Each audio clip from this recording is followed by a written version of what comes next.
নারায়ণগঞ্জের ফতুল্লায় বিএনপির ভেতরেই রক্তক্ষয়ী সংঘর্ষ, গুলি, হাতবোমার শব্দ, যৌথ বাহিনীর অভিযান আর আটক ৮ জন নেতাকর্মী। রাজনীতির মাঠে কি হচ্ছে ফতুল্লায়, পুরো ঘটনা জানতেই ভিডিওটি শেষ পর্যন্ত দেখুন। শনিবার দুপুরে নারায়ণগঞ্জের ফতুল্লার সেহাচর এলাকায় হঠাৎ উত্তেজনা ছড়িয়ে পড়ে। বিএনপির দুই পক্ষের মধ্যে শুরু হয় সংঘর্ষ। প্রত্যক্ষদর্শীরা জানান, সংঘর্ষের সময় গুলির শব্দ ও হাতবোমা বিস্ফোরণের মতো ঘটনা ঘটে, যা পুরো এলাকায় আতঙ্ক সৃষ্টি করে। ফতুল্লা মডেল থানার ওসি আব্দুল মান্নান জানান, ঘটনার পরপরই যৌথ বাহিনী অভিযান চালিয়ে যুবদল ও ছাত্রদলের নেতাসহ মোট ৮ জনকে আটক করে।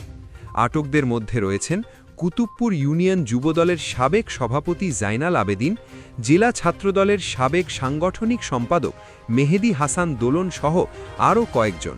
পুলিশের ভাষ্য অনুযায়ী বেলা ১১টার দিকে ফতুল্লা থানা তাঁতি দলের সভাপতি ইউনুস মাস্টারের বাড়িতে হামলার ঘটনাকে কেন্দ্র করেই এই সংঘর্ষের সূত্রপাত।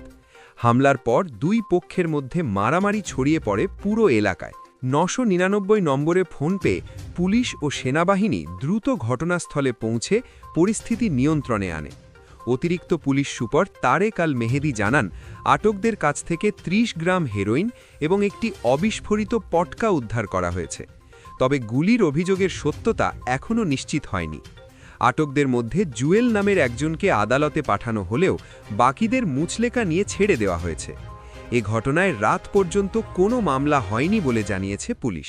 দলীয় অভ্যন্তরীণ কোন্দল কি নতুন করে সহিংস রূপ নিচ্ছে? ফতুল্লার এই সংঘর্ষ রাজনীতিতে কি বার্তা নিচ্ছে? আপনার মতামত কমেন্টে জানান। ভিডিওটি ভালো লাগলে লাইক দিন, শেয়ার করুন আর এমন গুরুত্বপূর্ণ খবর পেতে এখনই চ্যানেলটি সাবস্ক্রাইব করুন।